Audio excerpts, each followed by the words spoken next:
Hi myself Parekh here sir, welcome to the new video. और इस video में मेरा फोकस है कि मैं तुम्हें क्लैरिटी दूं जो तुम्हारे डाउट्स होते हैं। भैया डीएसए डेवलपमेंट नहीं हो रहा, भैया डेवलपमेंट हो जाता है बट डीएसए नहीं हो पा रहा, भैया डीएसए हो पा रहा है लेकिन डेवलपमेंट नहीं हो पा रही। इन चीजों में हम फंसे रहते हैं और अटक जाते हैं और आगे नहीं बढ़ पाते। तो मैं इस वीडियो में ऐसी 7 चीजें डिस्कस करूंगा जो तुम्हें डीएसए डेवलपमेंट लर्निंग के टाइम नहीं करनी। वो गलतियां नहीं करोगे तो आगे बढ़ते चले जाओगे, क्लैरिटी रहेगी और हम जिंदगी में बहुत अच्छा कर पाएंगे।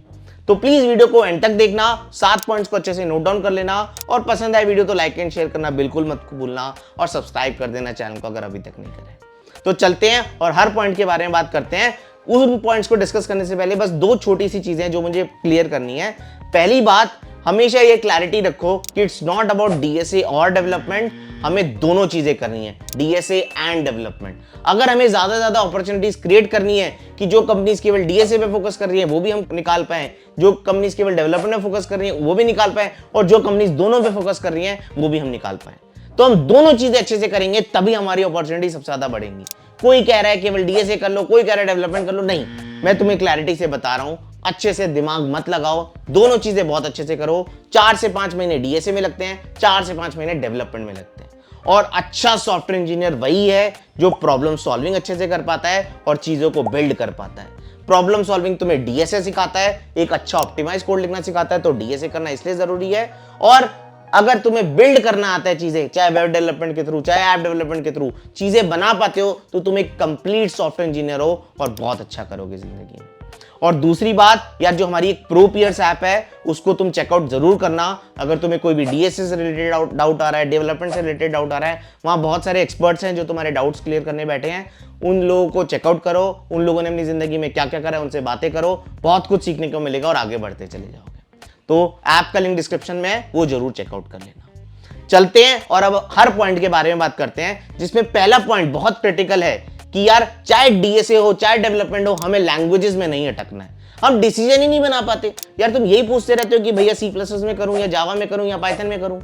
यार डीएसए का मतलब प्रॉब्लम सॉल्विंग है, तुम किसी भी लैंग्वेज में करो, बट क्या तुम्हें trees, link list, stacks, queues, hash map, ये जो भी चीजें हैं तुमने प्रॉब्लम सॉल्व करी है इनकी। कोई इंटरव्यूअर बहुत ज्यादा नहीं बोलेगा कि इसी लैंग्वेज में कोड करो, हमेशा वो ये बोलेंगे यार तू ये प्रॉब्लम सॉल्व कर दे, मुझे फर्क नहीं पड़ता तू जावा में कर रहा है, सी प्लस में कर रहा है, पाइथन में कर रहा है। And similar in case of development, बहुत ज्यादा ये नहीं अटकना है यार मैं एंगुलर में फ्रंट एंड करूं या रिएक्ट में करूं या फ्लटर में करूं, इसी में अटके रह जाते हो। यार एक फ्रेमवर्क करो, दूसरे फ्रेमवर्क में शिफ्ट करने में 10 से 15 दिन लगते हैं। तो फ्रेमवर्क शिफ्टिंग हो, लैंग्वेज शिफ्टिंग हो, ये सब बहुत आसान है। इन चीजों से इंडिपेंडेंट बनो।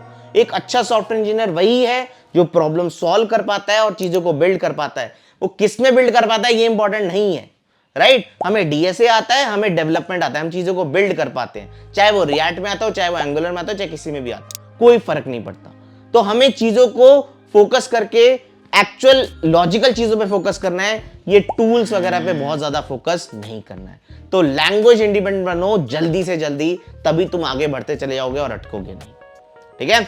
नाउ अब नेक्स्ट पॉइंट आता है कि यार डीएसए जब तुम सीख लेते हो, शुरू के 4 से 5 महीने लग के सीखते हो, अब जब तुम डेवलपमेंट आते हो तो डीएसए को छोड़ना मत। डीएसए को फ्लो मेंटेन करना बहुत ज्यादा जरूरी होता है। अगर डीएसए का फ्लो टूटा तो यार डीएसए दोबारा करना पड़ जाएगा, ये सबसे ज्यादा डेंजरस थिंग है। तो 4 से 5 महीने जब शुरू में डीएसए कर लिया, वो 200 से 250 प्रॉब्लम सॉल्व कर ली। अब जो मैं हर बारी बोलता हूं कि 100 रैंडम प्रॉब्लम सॉल्व करनी होंगी, वो रिकर्जन की प्रॉब्लम हो सकती है, वो डायनेमिक प्रॉब्लम की हो सकती है, तुम्हें बताया नहीं जाएगा। वो 100 प्रॉब्लम्स तुम डेवलपमेंट के साथ करो ना, डेवलपमेंट सीखते रहो और साइड बाय साइड 2 से 3 दिन प्रॉब्लम सॉल्व करो। अब वो तुम कैसे भी करो, तुम्हें टाइम मैनेज करना पड़ेगा कि यार हफ्ते में मैं 6-7 घंटे मुझे निकालने पड़ेंगे, चाहे मैं हफ्ते में 1 दिन देकर निकालूं, चाहे मैं डेली 1-1 घंटा लेकर निकालूं, जो भी तुम्हें करना है वो तुम्हें करना पड़ेगा, बट डीएसए का फ्लो नहीं छोड़ना होगा। तुम्हें मैंने तरीका बताया, वो मिक्स प्रॉब्लम सॉल्व कर लो, कॉन्टेस्ट में पार्टिसिपेट कर लो, कुछ टेस्ट दे लो, कुछ भी करो, बट डीएसए का फ्लो नहीं छोड़ोगे। अगर ये नहीं छोड़ोगे तो 4 से 5 महीने शुरू डीएसए करा, फिर अपन ने 5 से 6 महीने डेवलपमेंट के साथ डीएसए मेंटेन करा, 9 से 12 महीने में बहुत सही तरीके से डीएसए डेवलपमेंट दोनों हुआ होगा और बहुत अच्छे से तुम इन चीजों में कर रहे होंगे, ठीक है? अब अपने नेक्स्ट पॉइंट पे चलते हैं, which is again very important. देखो आज की डेट में गूगल, चैट जीपीटी में सब कुछ मिलता है। अब अपने को एक तरीका समझना पड़ेगा कि इनको यूटिलाइज इफेक्टिवली क्या करना है। देखो डीएसए में गूगल और चैट जीपीटी का यूज अलग है और डेवलपमेंट में चीजों का यूज अलग है। अब तुम्हारा कोई कोडिंग कर रहे हो, तुम डीएसए अभी फ्रेश से सीख रहे हो और तुम्हारा कोई एरर आया, तुमने उठा के चैट जीपीटी पे डाल दिया कि यार इसको जरा बता दे इसमें क्या गलती है। यार ये अभी शुरू में नहीं करना है, शुरू में हाथ तो खुद से मारो, यार ये एरर आया, ये क्यों आ रहा होगा, चीजों को डीबग करो, उसी से तुम्हारी लर्निंग होगी, वही तुम्हें तगड़ा सॉफ्टवेयर इंजीनियर बनाएगा लॉन्ग टर्म में। तुम्हें चीजों को रेक्टिफाई करना आना चाहिए, बिकॉज अगर तुम बेसिक प्रॉब्लम्स में ही देखने लग जाओगे चैट जीपीटी का यूज शुरू में, तो बहुत गंदी आदत पड़ जाएगी। बिकॉज हो सकता है बाद में ऐसी कॉम्प्लेक्स प्रॉब्लम है, तुम्हारे बेस क्लियर नहीं है, तो तुम चैट जीपीटी का वो तुम्हारे को आंसर ही नहीं कर पाएगा। तो तुम्हें चीजों को डिबग करना आना चाहिए, बहुत ज्यादा जरूरी है। तो डीएसए में गूगल और ChatGPT can be your enemy, इस बात को समझो, बट डेवलपमेंट में they are your friends, because development में चीजों का फोकस होता है बिल्ड करना। डेवलपमेंट में कोई चीजें फट रही हैं तो समझ नहीं आता कि कैसे हो रहा होता है, वहां तुम गूगल की हेल्प लो, स्टैक ओवरफ्लो की हेल्प लो, चैट जीपीटी की हेल्प लो, वो तो मैं हमेशा रिकमेंड करता हूं। कोई डेवलपर ऐसा नहीं है जो गूगल, चैट जीपीटी और स्टैक ओवरफ्लो का यूज नहीं करता, डेवलपमेंट में करना चाहिए। डीएसए में प्रॉब्लम सॉल्विंग के टाइम कोई एरर आ रहा है, try to resolve it yourself, थोड़ा हाथ पांव तो मारो, अगर इनफ हाथ पांव मार लिया फिर भी समझ नहीं आ रहा तो तुम उसका यूज करो। तो तुम्हें समझ में आना चाहिए कि किसमें चैट जीपीटी का यूज करना है और किसमें नहीं करना है, ये बहुत अच्छे से क्लैरिटी रखो, राइट। कोई तुम्हें कुछ भी कहे यार अब तो चैट जीपीटी से पूछ लो, ये मजाक है। अगर तुम्हें जेन्युइनली एक अच्छा सॉफ्टवेयर इंजीनियर बनना है, जब तुम शुरू में 4 से 5 महीने डीएसए कर रहे हो, तो चैट जीपीटी को लग के यूज नहीं करना है, नहीं करना है।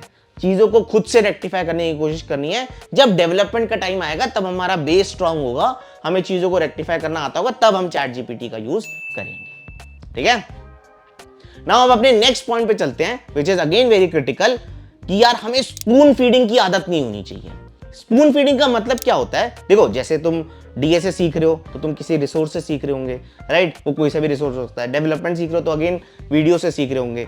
तो मैं डेवलपमेंट में हमेशा बोलता हूँ यार ये नहीं जो वीडियोस में बताया वही करना है, यार अपना थोड़ा क्रिएटिविटी लाओ, उसने जो चीज नहीं करवाई है वो करवाने की कोशिश करो, इन्हीं चीजों से तो आगे बढ़ोगे। हर चीज ये थोड़ी मिलेगी कि हर चीज करी कराई मिल जाएगी। तो डेवलपमेंट में उसने मान लो कुछ 4 फीचर बनाए, 5वां और 6ठा फीचर खुद से बनाने की कोशिश करो डेवलपमेंट में, इसको मिस आउट मत करना। डीएसए में अगर उसने कुछ प्रॉब्लम्स दी हैं, उसने एक तरीके से सॉल्व करना सिखाया है, तुम ट्राई करो उसको दूसरे तरीके से सॉल्व करने की, तीसरे तरीके से सॉल्व करने की। स्पून फीडिंग की आदत मत डालो कि जो उसने कहा है वही करेंगे हम तो जी, यार ये बहुत गंदी आदत है। थोड़ा सा अपनी क्रिएटिविटी, थोड़ा सा अपने हाथ पांव मारना सीखना पड़ेगा, तभी हम अच्छे सॉफ्टवेयर इंजीनियर बन पाते हैं। थोड़ा जुगाड़ू होना आना चाहिए कि यार ये अच्छा इसने ऐसे कर दिया, यार ऐसे क्यों नहीं कर सकते, यार ऐसे भी तो ट्राई कर सकते थे, यार इसमें ये नया फीचर ऐड कर देता हूं। ये जब तुम्हारे अंदर क्यूरियोसिटी आने लग जाएगी, ये चीजें करने लग जाओगे, तो तुम एक अच्छे सॉफ्टवेयर इंजीनियर बनने के पाथ पर हो। तुम्हारे अंदर वो एक फीलिंग आ गई है कि मुझे खुद से भी कुछ करना है। जब वो फीलिंग आती है तो हम आगे बढ़ते चले जाते हैं और बढ़िया सॉफ्टवेयर इंजीनियर बन जाते हैं। तो उस क्यूरियोसिटी को डेवलप करो कि हमें खुद से भी नई चीजें करते चले जाना है ना। अब अपने नेक्स्ट पॉइंट पे चलते हैं कि यार चाहे तुम डीएसए कर रहे हो, चाहे तुम डेवलपमेंट कर रहे हो, कंपैरिजन को बिल्कुल दूर कर दो। ये कंपैरिजन ना एक टाइप ऑफ बीमारी है। हम डीएसए कर रहे हैं, यार 2 प्रॉब्लम हुई नहीं, किसी से पूछेंगे तुझसे हो गई थी, वो तो बोल देगा हो गई थी, चाहे उसे देख के कर लियो। यार ये सब चीजें फालतू की बातें, कंपैरिजन मत करो। तुम्हें पता है मुझे 200 से 250 प्रॉब्लम सॉल्व करनी है, मेरे पास बहुत सारे, मतलब मैं एक सिंगल रिसोर्स को फॉलो कर रहा हूँ। अब जो वो फॉलो कर रहा हूँ मैं अपनी स्पीड से ट्राई कर रहा हूँ। अपने को 4 से 6 महीने लग सकते हैं ना, हो सकता है अपने को 6 महीने लग जाए, उसने 4 महीने में कर लिया, क्या फर्क पड़ता है। हमें पता है यार हमें टाइम लेना पड़ेगा 9 से 12 महीने का, पहले डीएसए और फिर डेवलपमेंट। उन टाइम फ्रेम में हम अच्छे से कर लेंगे, बट हम अच्छे से सीख के करेंगे। जो भी हम बताया जा रहा है इस वीडियो में उसको सोच समझ के चीजों को करेंगे, जल्दीबाजी नहीं मचाएंगे दूसरों को कंपैरिजन करने में। वो अपने आप को दूर रखेंगे, उसको 12 महीने बाद देखेंगे यार हम किस स्टेज पर हैं। हम 12 महीने बाद अगर हमें डीएसए डेवलपमेंट आता होगा तो हम बहुत बेटर स्टेज पर है, राइट। हम ऐसे स्किल में आ गए कि हम कहीं ना कहीं कुछ ना कुछ कर लेंगे। तो हमें उस पर पहुंचना है, क्योंकि जॉब्स बहुत सारी हैं। इतना ज्यादा मत सोचो कि आईआईटी का एग्जाम चल रहा है, तो जॉब्स बहुत सारी हैं। हमें बस चीजों को अच्छे से फोकस करके करते चले जाना है और हम कहीं ना कहीं पहुंच जाएंगे। चाहे वो डीएसए की बात हो, चाहे डेवलपमेंट की बात हो। डेवलपमेंट में तो अब तुम प्रोजेक्ट बना रहे हो, यार तुम प्रोजेक्ट में 10 फीचर डाल रहे हो, किसी और के प्रोजेक्ट में 4 ही फीचर हैं, कोई कंपैरिजन थोड़ी है इसका। तुमने 10 फीचर डाले तो उसमें ज्यादा टाइम लगेगा, किसी ने 4 ही फीचर डाले तो उसमें कम टाइम लगेगा। अब वो बोल देगा यार मेरा तो प्रोजेक्ट रेडी है, तो भाई तुम्हारे कम भी तो फीचर्स हैं, हमने तो 10 फीचर डाले हैं, हमने तो एक बढ़िया से डिप्लॉय भी करा है प्रोजेक्ट, ये चीजें करी हैं तो अपना बढ़िया से डेवलपमेंट हो पा रही है। अब इसमें हम दूसरों से कंपैरिजन थोड़ी करेंगे, हमें पता है यार ये चीजें करनी थी और हमने वो कर ली हैं। तो कंपैरिजन करना छोड़ दो, चाहे डीएसए हो चाहे डेवलपमेंट हो, हमें पता है क्या करना है, हम दूसरों से कंपैरिजन नहीं करेंगे। Now the next important point is कि यार कुछ भी करो हमेशा सिंगल रिसोर्स से स्टिक करने की कोशिश करो।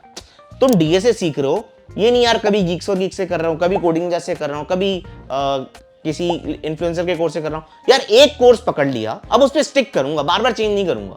हमें पता है कोई भी पढ़ा रहा है वो अच्छे से ही पढ़ा रहा होगा, चाहे वो 200-250 प्रॉब्लम सॉल्व करवाए, हर कोई करवाएगा। जो बहुत सारी कॉमन प्रॉब्लम्स ही हैं, हर कोर्स वही करवा रहा होगा, तो हमें उसको देख के सीख के करना है, राइट। अब ये थोड़ी हम यहाँ से करेंगे यार दूसरे कोर्स में गए यार वहां तो 50 प्रॉब्लम सॉल्व हो रही हैं, यार कोई एंड नहीं है इन चीजों का। तो अपने को स्टिक करना है यार, ये एक बढ़िया रिसोर्स है, चुन लिया अब हमने अच्छा सा फीडबैक देख लिया है, अब इस पे स्टिक करेंगे, अब इसको फॉलो करेंगे जब तक वो कंप्लीट नहीं होता, इधर उधर नहीं जाएंगे, right. Stick to a single resource जब तक वो डीएसए की प्रॉब्लम सॉल्व नहीं कर लेते हो। सिमिलरली जिस भी कोर्स से तुम डेवलपमेंट कर रहे हो या खुद से सीख रहे हो या यूट्यूब से सीख रहे हो, स्टिक टू दैट, राइट। वो जब तक कंप्लीट नहीं हो जाता वो चीजें, जब तक हमारा प्रोजेक्ट डेवलप नहीं हो जाता, जो भी वो सिखा रहा है उतना हम नहीं कर लेते, थोड़े हाथ पर मार के फीचर्स नहीं डेवलप कर लेते, हम उस रिसोर्स को नहीं छोड़ेंगे। बीच में छोड़ना बहुत ईजी है, गिव अप करना बहुत ईजी है। तुम किसी और कोर्स में जाओगे ना, फिर से वही फ्रंट एंड करने लग जाओगे। मान लो तुम आए इसमें फ्रंट एंड करा, बीच में छोड़ दिया, अब तुम दूसरे में गए, फिर से वही HTML CSS में लग गए। अब तुम्हारा 12 महीने में हो ही नहीं पाएगा वो चीज। अगर तुम्हें जेन्युइनली 9 से 12 महीने में चीजें खत्म करनी है तो हमें सिंगल रिसोर्स पे स्टिक रहने की कोशिश करना शुरू करना पड़ेगा। अगर हम वो बार बार चेंज करेंगे तो हम नहीं बन पाएंगे डीएसए या डेवलपमेंट में अच्छे।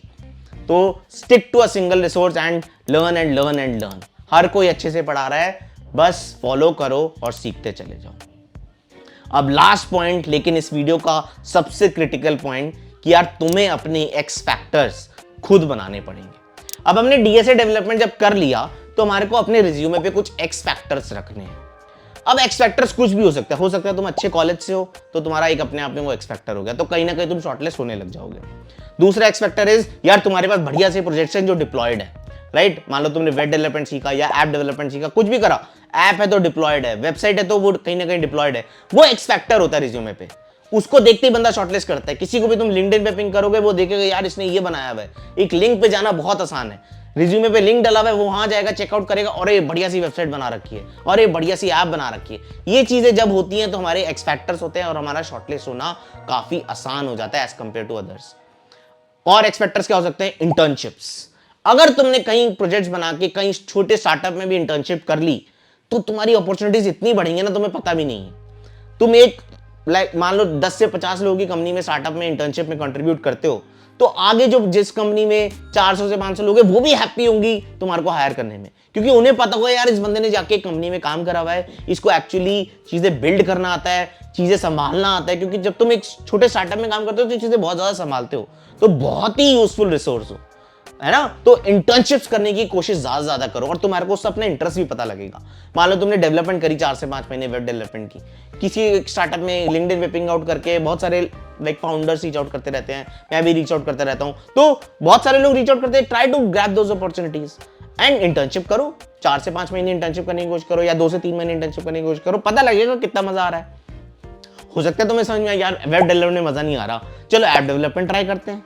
यार ऐप डेवलपमेंट में मजा नहीं आ रहा, चलो कोई मशीन लर्निंग ट्राई करते हैं। तुम्हें अपने इंटरेस्ट पता लगने शुरू हो जाएंगे, राइट। तो एक्स फैक्टर्स अपने बनाने पड़ेंगे। तुम्हारे को 2-3 इंटर्नशिप्स होंगी तुम्हारे रिज्यूमे में, बहुत ही बढ़िया सा रिज्यूमे लगेगा। और क्या हो सकता है यार? हो सकता है डेवलपमेंट में कहीं कुछ नहीं अच्छा कर पा रहे, मजा ही नहीं आ रहा, कॉम्पिटिटिव कोडिंग कर लो। क्या पता तुम डीएसए में बहुत सॉलिड हो, कॉम्पिटिटिव कोडिंग करके candidate master at Codeforces या 5 star CodeChef 5 star at CodeChef बन जाते हो तो भी अपॉर्चुनिटीज क्रिएट होती है, राइट। बड़ी बड़ी कंपनीज गूगल है, अमेजॉन है, वो इस चीजों को बहुत ज्यादा वैल्यू करती है, बट बनना आसान नहीं है। उसके लिए डीएसए में बहुत ज्यादा स्ट्रांग बनना पड़ेगा। हो सकता है तुम्हें डीएसए के बाद अब तुम्हें कॉम्पिटिटिव कोडिंग के कॉन्सेप्ट सीखना पड़े, 3 से 4 महीने बहुत सारी कॉम्पिटिटिव प्रोग्रामिंग करनी पड़े, तब जाके वो बनोगे। बट एक रास्ता मिल जाएगा यार, डेवलपमेंट नहीं कर पा रहे, एक क्लैरिटी होगी। अब हम बेसिकली डीएसए में इतना फोड़ने की कोशिश कर सकते हैं कि कॉम्पिटिटिव प्रोग्रामिंग बहुत अच्छे से कर ले। तो create your own x factors जो तुम्हारे रिज्यूमे को शॉर्टलिस्ट करने में बहुत ज्यादा हेल्प करेंगे। वो तुम्हारा कॉलेज हो सकता है, वो तुम्हारे प्रोजेक्ट्स हो सकते हैं, वो तुम्हारे इंटर्नशिप्स हो सकती हैं, वो तुम्हारी कॉम्पिटिटिव कोडिंग की प्रोफाइल हो सकती है, कुछ भी हो सकता है। बट इन चीजों को ध्यान से समझो और अपने एक्स फैक्टर्स को क्रिएट करना शुरू करो। जब ये सारी चीजें, ये 7 चीजें तुम करते हो, तुम आगे बढ़ते चले जाते हो डीएसए डेवलपमेंट में। इनमें से कोई भी एक पॉइंट मिस करोगे तो कहीं ना कहीं किसी चीज में लैग कर रहे होंगे, और उस गलती को सुधारो और आगे बढ़ते चले जाओ, राइट। मुझे कमेंट सेक्शन में बताना अगर मैंने कोई पॉइंट मिस करा हो, would love to know that. पसंद आई वीडियो तो लाइक एंड शेयर करना बिल्कुल मत भूलना, सब्सक्राइब कर लेना चैनल को। और लास्ट पॉइंट इज, कोई भी डाउट आ रहा है डीएसए डेवलपमेंट का तो प्रोपियर्स ऐप है, that is made for you only. Download करो, लिंक डिस्क्रिप्शन में है, और आगे बढ़ते चले जाओ। Thank you for this video, I hope you liked it. Thank you.